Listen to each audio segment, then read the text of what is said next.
거침없는 발언으로 자타공인 사이다라 불린 이재명 경기지사. 사이다는 톡 쏘는 청량감이 생명인데 최근엔 김이 많이 빠졌다는 평가를 받고 있죠. 그런데 다시 사이다 모드로 회기를 예고했습니다. 네, 김 빠졌다는 얘기가 하나 있어서 그런데요. 그 사이다가 쏘는 맛이 있지 않습니까? 우리 식구들이니까 제가 최대치로 좀 인내했는데, 그런데 그게 이제 주먹으로 맞는 건 다 단련이 돼 있는데 갑자기 발로 차니까 알겠습니다. 원래는 되도록 가야 될 것 같습니다. 아, 쏘는 맛은 조금 줄여서. 알겠습니다. 원팀 정신 때문에 손발 묶인 권투를 하고 있었는데 갑자기 발로 차니 못 참겠다는 겁니다. 그런데 누가 찼다는 걸까요? 그 후보의 모든 문제에 대해서 당연히 검증을 철저하게 해야 되는 거예요. 그런 식의 논리라면 대통령 되기 전의 일을 묻지 말자는 얘기하고도 통할 수 있죠. 그러면 안 되는 것이죠. 게다가 최근 이낙연 전 대표의 맹추격 심상치 않습니다. 이 지사가 전략적 인내, 전략적 화합을 추구하는 사이 이 전 대표의 지지율이 반등하자 더 이상 방어만으로는 이길 수 없다고 판단한 모양입니다. 이재명 지사의 사이다 모드 전환, 역시 최고의 수비는 공격인 걸까요? 대선 경선판이 조금씩 더 뜨거워지고 있습니다. 예, 첫 번째 주제는 이재명 돌아온 사이다로 잡았습니다. 쭉 이제 강지영 아나운서의 브리핑을 들었는데요. 다시 사이다로 전략을 수정됐습니다. 근데 뭐 보도에 보면 네거티브 대응 TF를 짜서 회의도 여러 번 했다고. 여기에서 이제 전략 수정이 좀 논의가 됐나요? 근데 제가 보기에는 네거티브 대응팀이라기보다는 예, 상황팀이죠. 상황팀. 상황 대응팀. 그럼 상황실장님이시잖아요. 예. 그 밑에 있는 팀이네요. 그렇죠. 어. 예.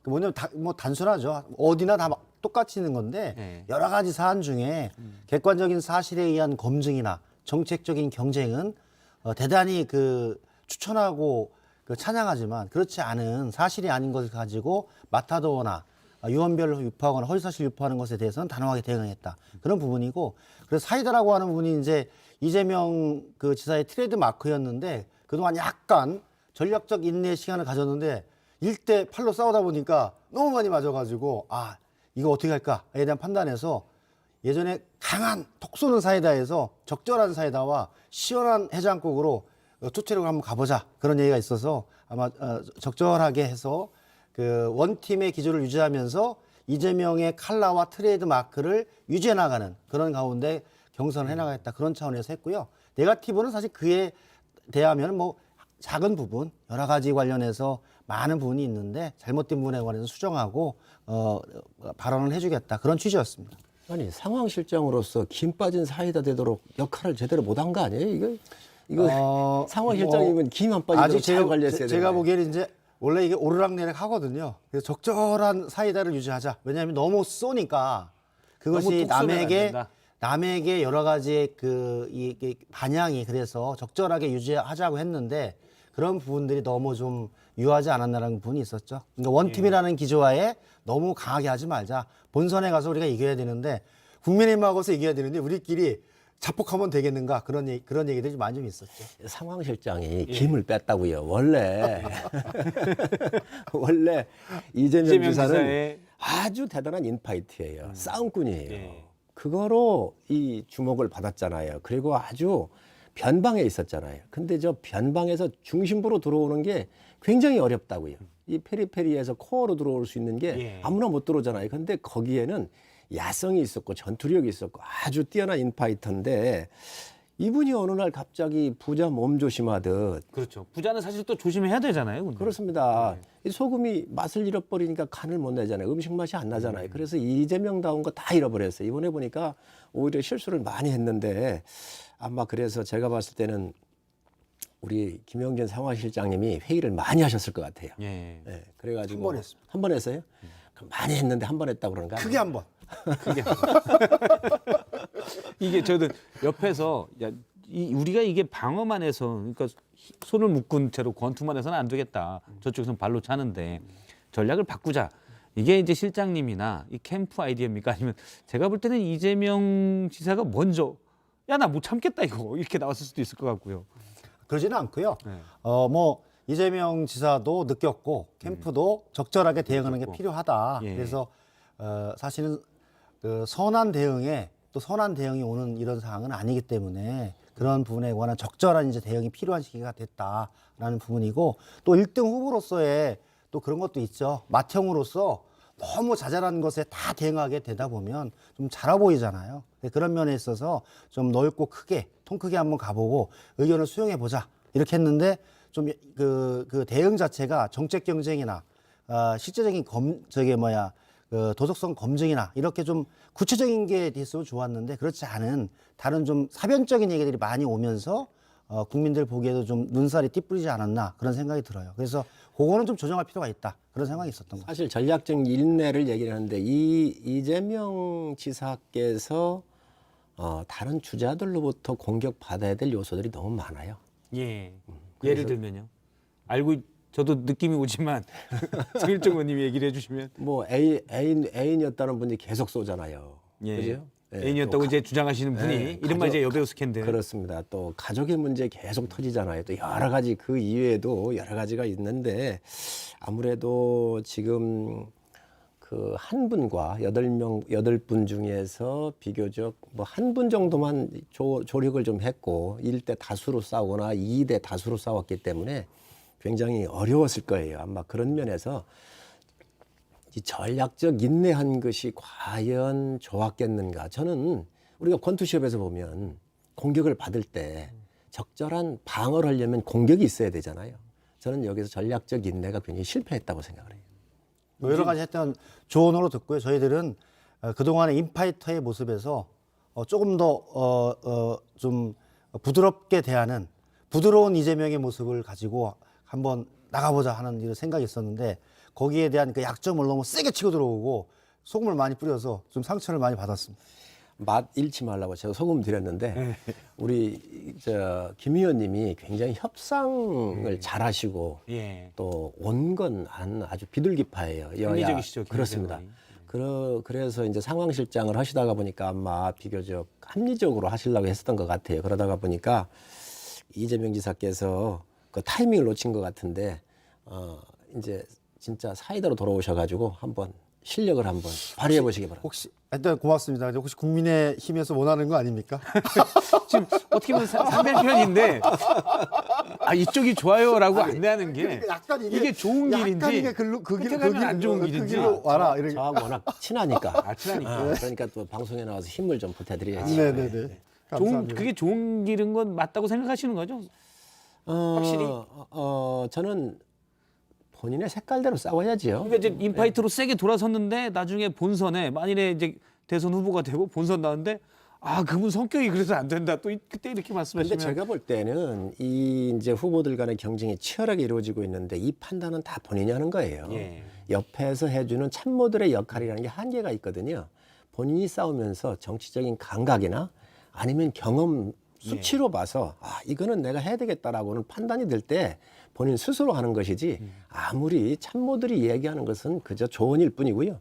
아마 이런 지금 현재 그 지지율이나 여러 가지 측면에서 인지할 만큼 됐기 때문에 이제 이재명 지사께서 제대로 싸울 것이라고 생각을 해요. 예. 뭐냐면 이재명 지사가 사실은 변방의 장수에서 중심으로 진출하는 자기만의 사실은 승리의 법칙이 있습니다. 그 승리의 법칙인데 사실 그 승리의 법칙이라는 부분들이 일정 부분 갔을 때는 수정을 통해서 더 큰 단계로 나가지 않으면 변방의 장수에 머물 수밖에 없는 그런 정치의 법칙이 있거든요. 그 길목에 와 있다라고 보고 저희들은 말씀하신 부분을 가지고 조금 더 축적의 시간을 가지고 앞으로 나가는 그런 시기가 됐다 그렇게 보고 있습니다. 아니에요. 지금 이재명 지사가 변방의 장수가 아니에요. 예전에부터 그렇게 변방의 장수로부터 이 수준까지 왔는데 이제 한 단계 가는 시기가 됐다 말씀하셨죠. 이제 모든 장수들은 뭐 변방부터 시작하지요. 그런데 지금 이재명 지사의 여권 내에서 위상이라고 하는 것은요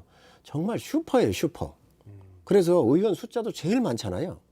그렇기 때문에 이재명 지사가 이제는 변방의 장수가 아니고 가장 중심부에서 방어하는 정말 진지를 사수해야 되는 그런 위치까지 와 있거든요. 그러니까 전략적인 예. 그런데 지금 그 전략적 인내를 했는데 거기에 사이다로 대응하지 않았다라고 하는 것도 약간의 그 논리적 정합성이 좀 틀리는 그런 부분이 있죠. 그러니까 적절한 전략적 인내와 적절한 사이다.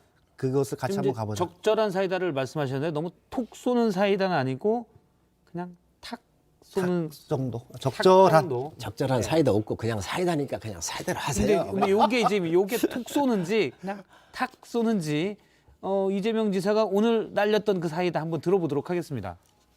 아주 멋있게. 본인의 주변을 먼저 돌아보시죠. 왜요? 예를 들면 전남지사 경선 때 가짜 당원 만들고 그래서 실형을 받은 분이시잖아요. 네. 핵심 측근이시고 사실 그런 부분에 대해서 먼저 소명을 하셔야 될 입장인데 뜬금없이 저희 아무 관계도 없는 저희 가족들을 걸고 넘어지니까 좀 당황스럽지요. 예, 지금 뭐 이낙연 전 대표에 대해서 지금 경선의 라이벌이죠. 대해서 본인 주변을 먼저 돌아보시라 하면서 예전에 있었던 측근 사실 불미스러운 일이 있었고 극단적 선택을 하신 분이긴 합니다. 근데 거기에 대해서 공격에 들어갔었어요. 그러니까 옵티머스가 투자한 회사가 이전에 이낙연 전 대표의 사무실에 복합기 임대료 제가 알기로는 70만 얼마라고 알고 있는데 그걸 대납했다는 의혹, 정치자금법 위반이다 이런 건데 이걸 직접 거론을 하신 거예요. 이 정도면 톡 쏘는 겁니까? 탁 쏘는 겁니까? 사실을 얘기한 거죠. 사실을 그리고 뭐냐면 저 얘기를 했던 부분들은 사실에 근거해서 했으면 좋겠다. 한마디로 윤석열 그 후보자라고 해야죠 이제. 예, 예, 후보 윤석열 후보로 등록했으니까 예전에 얘기했습니다. 엊그제까지 총장이었는데 이제 후보자에 대해서 검증에 대해서 어디까지 할 것인가 했을 때 결혼 전에 혼자 살 때 그 배우자의 것까지 다 하는 것이 아니라 알고 결혼 과정 속에서의 부분들을 검증하는 게 적절하다. 이렇게 얘기를 했던 부분들을 줄일을 덮느라고 줄일을 얘기하지 말자라는 것은 해경군 김 씨를 덮기 위한 그런 거 아니냐. 이렇게 견강부회식으로 마타도를 하는 건 적절하지 않다. 예, 그런 이낙연 취지인 거죠. 캠프의 공보 책임자 중에 한 분이 그렇죠. 그런 얘기를 했죠. 그래서, 페이스북에 올린 글입니다. 그래서 제가 그 취지가 그렇게 가족으로 하지 말고 인간관계가 분명하고 원인관계가 분명했을 때는 후보자와 후보자의 가족 연관된 사람을 검증을 분명히 하는 게 필요하다. 그런 취지에서 제가 보기에는 이 후보의 최측근이었던 분의 과거의 행적과 사실에 대해서 한번 되돌아보면서 검증했으면 좋겠다. 그런 취지였어요. 이제 여권발 고륙상장이 시작된 거죠. 예. 비교적 예산할 때는 그런 걸 좀 덜 했는데 권력의 속성은 그렇잖아요. 정말 치열하게 싸우잖아요. 근데 여권이 야권보다 고륙상장을 더 해요. 옛날에 그런가요? 그러면요. 옛날에 이명박 대통령, 박근혜 대통령 때도 뭐 BBK 또 최태민 뭐 예. 관련 목사 관련돼 가지고 어마어마하게 싸웠잖아요. 그게 권력을 가지고 있는 그 여권은 그게 더 심하거든요. 이제 말씀은 뭐 예를 들어 민주당과 국민의힘 요 여야가 아니라 여권. 지금 지금 정권을 여권만 가지고 얘기해요. 있는 여권. 그렇습니다. 당시 이명박 여권 예, 이 말씀이신 거죠? 지금의 문재인 대통령의 여권. 자, 그런데 그 구도는 왜 그러냐면 후보들이 있지만 또 친문 후보도 있잖아요. 비문 후보도 있잖아요. 거기에 당원 뭐 아주 그냥 열성적인 또 그 말씀 잘하셔야 됩니다. 아 진짜 많이 왔습니다.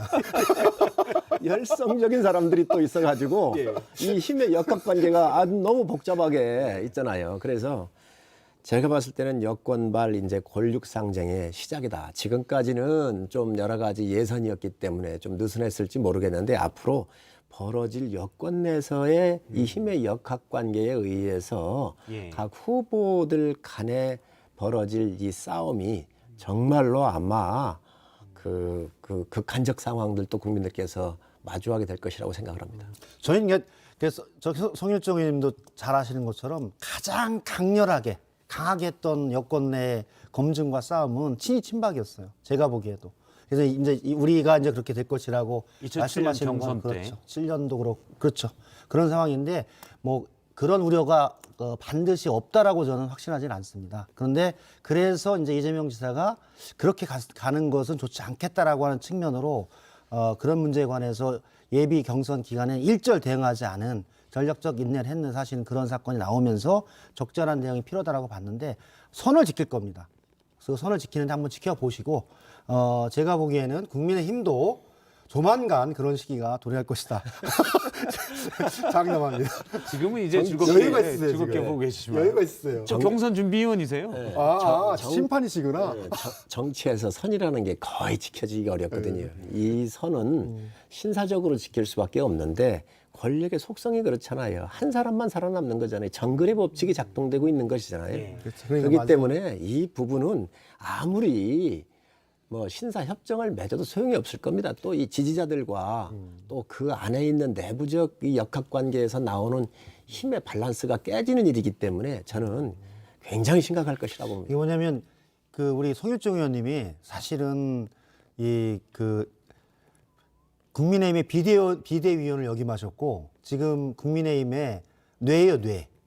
전략기획부총장을 맡고 계시거든요. 한마디로 지금 브레인을 한글 뇌라고 하시는 거죠. 네, 브레인이죠. 왜냐하면 당의 그 대선 전략을 만들고 경선을 설계하기 때문에 지금 약간 여유가 있으세요.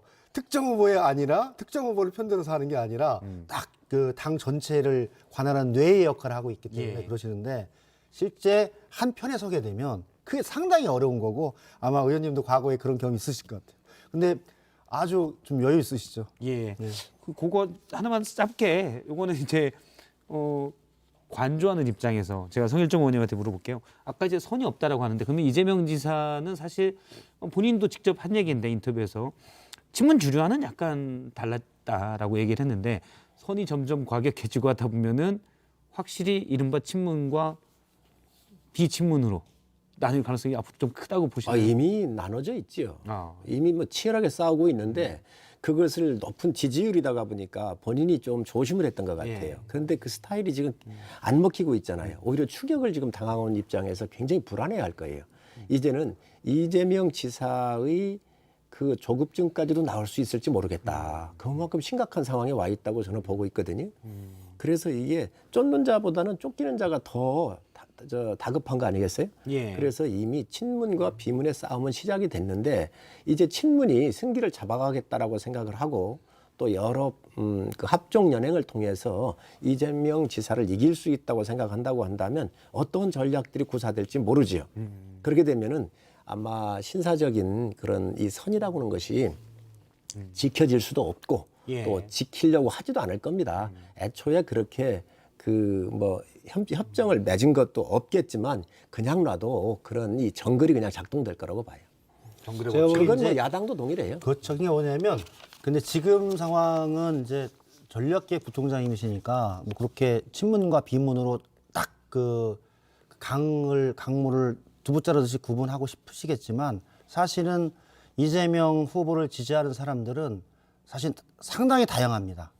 실제로 친문부터 말씀하신 뭐 과거에 친문이 아닌 분부터 또 새로 오신 분부터 해서 확실하게 친이 친박처럼 명확하게 구분되는 것이 아니라 약간 이재명 지사를 지지하는 의원들은 일례로 조정식 의원이나 뭐 여러 가지 의원님들은 사실은 이재명 지사하고는 그렇게 과거에 인연이 없었던 분들이거든요. 사실 친문계 이른바 친문 의원들이 많이 지금 캠프에 들어가 있죠. 실제로 이제 친문을 통해 그 당시에 주류였던 분들을 통해서 공천을 받거나 같이 정치를 시작했던 분, 또 이해찬 총리와 같이 하셨던 분, 또 청와대에서 계셨던 분, 행정관을 마치고 나왔던 분, 이런 분들이 다양하게 포함되고 있어서 사실은 친문 대 비문으로 가려고 싶지만 사실은 그렇지 않은 그런 부분이 있는데 뭐 그런 면도 아예 없다라고 보진 않지만 그런 정도로는 아니고 각 개인의 캐릭터로 싸울 것이다 그렇게 봐요. 왜냐하면 실제로는 명확한 친문이 누구다라고 또 보이는 후보도 사실 제가 보기에는 없거든요.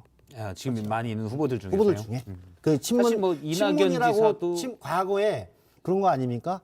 친박 중에서 진박, 진박 중에서 골박 이렇게 구분을 했었잖아요. 육두품, 진골, 성골 이렇게 했는데 그렇게 구분될 후보는 없다. 민주당 후보 중에. 오히려 알겠습니다. 의원들이나 캠프에서 일하는 분들은 비교적 자주 만나고 소통도 하고 잘 알기 때문에 그러한 벽이 없을 수 있어요. 갈등이 네. 좀 적을 수 있는데 그러나 그렇지 않은 지지층. 일반 지지층에서는 볼 수 있는 기회가 없잖아요. 그래서 그쪽에서 항상 문제가 있는 거예요. 옛날 저희도 비슷했고.